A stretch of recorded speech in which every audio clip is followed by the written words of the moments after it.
umukiriya wahoze karagushaka uri muri 103 Magana se Izera yarambabaje ngaho nawe mbwira impamvu yaramuteye kugira ngo yirengagize ibi byumba byose biri hano birimo ubusa ajye gufata icumbi.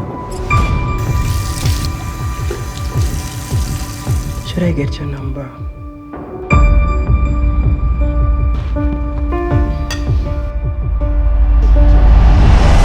Kuva njye nawe twamenyana ubuzima bwanjye bwarahindutse.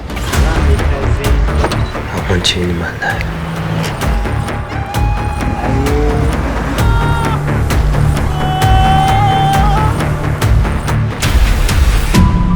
Manda gushaka hano Shirogi ngwino ntware kwa muganga mani bangu We sinkakure mu ntoki z'umuntu ufite amaraso yo kwa Werarise. Dr. yatubwiye ko kumuvugisha kano kanya atari byo. Twagezeho ubuvuzi bwacu bukeneye kunganirwa n'ubwo hanze y'igihugu. Ese konsigaye mbona warahindutse. Hari ikibazo cyihariye waba ufite tutazi. Please, mfite uburenganzira bwo gukundana n'uwo nshaka. Nukuri mumfashe nukuvuga ko nta yandi mahitamo mfite. Ngwaje umwana kandi ukeneye amafaranga yo kuvuga kumuvuza kose. Basi mbabarira reka nandika agapapuro.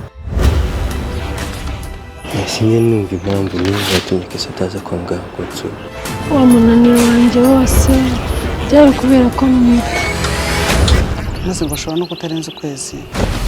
Mwana wanjye byari neza. Bizari kureba nabi bwibutse.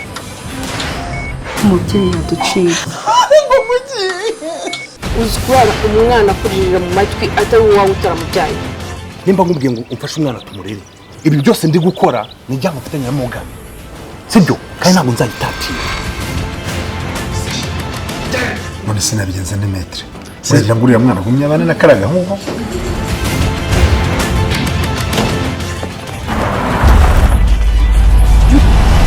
Wageze hano Rozite kuri Kesa.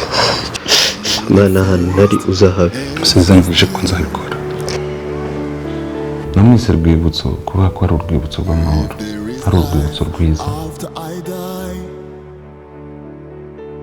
I will love you then.